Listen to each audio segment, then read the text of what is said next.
নমস্কার বন্ধুরা, আশা করি সবাই ভালোই আছেন। আপনারা দেখছেন রুমার হেসেল। আজ আমি একটা নতুন রেসিপি নিয়ে হাজির হয়েছি। রেসিপিটির নাম হলো বড়া পাও।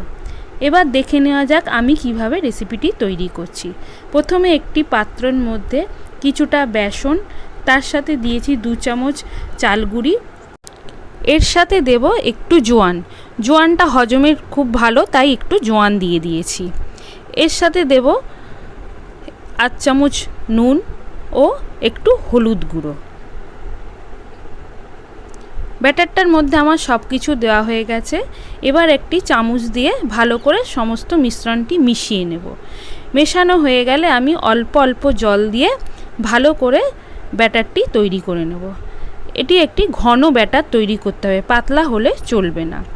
বড়া পাওয়ের জন্য একটু ঘন ব্যাটারের দরকার। ব্যাটারটা তৈরি হয়ে গেলে আমি একপাশে ঢাকা দিয়ে সরিয়ে রাখব। এরপর আমি গ্রিন চাটনি তৈরি করার জন্য একটি মিক্সার গ্রাইন্ডার নিয়ে নিয়েছি। তাতে দিয়ে দিয়েছি 1 মুঠো ধনেপাতা, একটু পুদিনা পাতা, 4টে কাঁচা লঙ্কা ও একটু আদা। সমস্ত কিছু দিয়ে একটা পেস্ট তৈরি করে নেব। পেস্টটা আমার তৈরি হয়ে গেছে।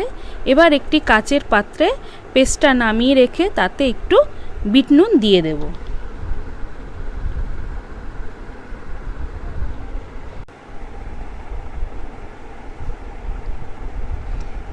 এবার গ্যাসে কড়া বসিয়ে দিয়েছি। কড়াটা গরম হয়ে গেলে তাতে সামান্য পরিমাণে তেল দিয়ে দিয়েছি। তাতে তেল দেওয়ার পর তাতে কয়েক টুকরো নারকেল, 2টো শুকনো লঙ্কা, 1 চামচ সাদা তিল ও অল্প একটু চিনেবাদাম দিয়ে ভালো করে নেড়েচেড়ে নেব। নাড়ানো হয়ে গেলে তার মধ্যে কালারের জন্য দিয়ে দেব কাশ্মীরি লাল লঙ্কার গুঁড়ো। ভালো করে ভেজে নেব।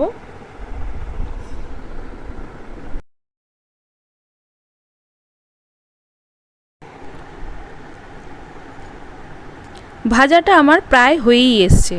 ভাজাটা হয়ে গেলে গ্যাসটা বন্ধ করে কড়াটা আমি নামিয়ে নেব। কড়াটা নামিয়ে আমি সমস্ত মিশ্রণটিকে একটি মিক্সার গ্রাইন্ডারের মধ্যে দিয়ে ভালো করে পেস্ট করে নেব।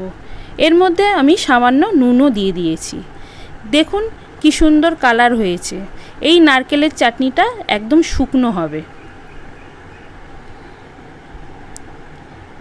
এবার আবার গ্যাসে কড়া বসিয়ে দিয়েছি।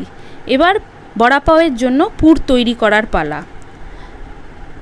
কড়াতে সামান্য তেল দিয়ে দিয়েছি। তাতে দিয়ে দিয়েছি 1 চামচ সর্ষে, 8 চামচ জিরে ও কয়েকটা কারি পাতা।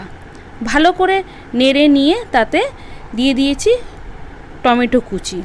টমেটো কুচি দেওয়া হয়ে গেলে তাতে দেব হলুদ গুঁড়ো, সামান্য নুন দিয়ে ভালো করে নাড়াচাড়া করে নেব। নেওয়ার পর আগে থেকে সিদ্ধ করে রাখা আলুটা দিয়ে ভালো করে ম্যাশ করে নেব।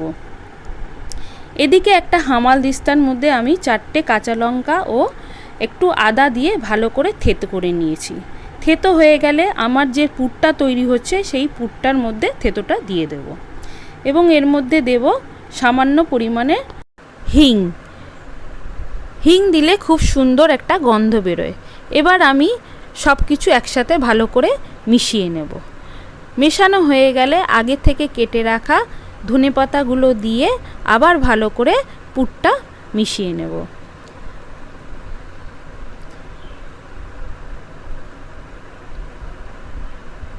পুরটা আমার প্রায় হয়েই এসছে।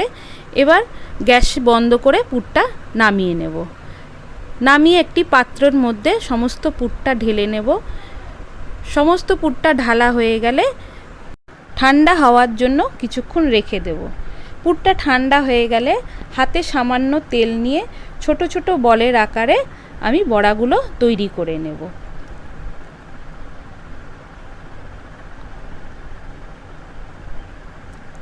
এইভাবেই ছোট ছোট বলের মতন করে আমি সমস্ত বড়াগুলো তৈরি করে নিচ্ছি।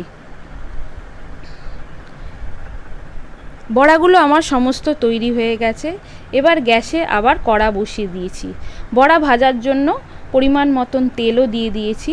তেলটা গরম হয়ে গেলে আগে থেকে যে ব্যাটারটা আমি তৈরি করে রেখেছি তার মধ্যে সামান্য পরিমাণের গরম তেল ও একটু খাওয়ার সোডা দিয়ে ভালো করে মিশিয়ে নিয়েছি। এবার তার ব্যাটারটার মধ্যে আমি বড়াগুলো দিয়ে গরম তেলের মধ্যে বড়াগুলো ছেড়ে দেব।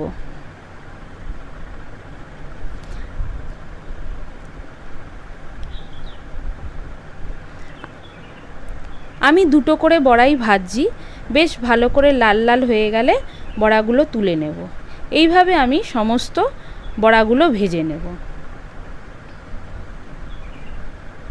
বড়াগুলো আমার ভাজা হয়েই গেছে। এবার আমি ওর মধ্যে কয়েকটি কাঁচা লঙ্কাও ভেজে নেব। কাঁচা লঙ্কাগুলোও ভাজা হয়ে গেছে। এবার গ্যাসটা বন্ধ করে নেব। এবার বড়া পাউয়ের জন্য যে পাউয়ের দরকার সেগুলো আমি দোকান থেকেই কিনে নিয়ে এসেছি। এবার পাউগুলোকে আমি মাঝখান থেকে কেটে নিচ্ছি। কাটা হয়ে গেলে আমি যে চাটনিগুলো তৈরি করে রেখেছি একে একে সেগুলি দিয়ে দেব। প্রথমেই দেব টমেটো সস। ভালো করে টমেটো সসটা দেওয়া হয়ে গেলে তার মধ্যে দিয়ে দেব গ্রিন চাটনিটা। গ্রিন চাটনি দেওয়া হয়ে গেলে তার মধ্যে দেব সামান্য পরিমাণে চাট মশলা। চাট মশলা দেওয়া হয়ে গেলে আমি যে নারকেলের চাটনিটা তৈরি করে রেখেছি সেই নারকেলের চাটনিটা দিয়ে দেব। নারকেলের চাটনিটা একটু বেশি পরিমাণেই দেব, কারণ এটি খেতে খুব ভালো লাগে। নারকেলের চাটনিটা দেওয়া হয়ে গেলে এর মধ্যে দেব আমি বড়াটা। বড়া দেওয়া হয়ে গেলে বড়ার উপরে আবার কিছুটা নারকেলের চাটনি দিয়ে দেব। তারপর একটি লঙ্কা দিয়ে আমি তৈরি করে নেব বড়া পাও। এইভাবেই আমি সব বড়া পাওগুলি তৈরি করে নেব। রেসিপিটি যদি আপনাদের ভালো লেগে থাকে অবশ্যই লাইক, কমেন্ট ও সাবস্ক্রাইব করবেন। বাড়িতে একবার করে খাওয়ার অনুরোধ রইল। নমস্কার।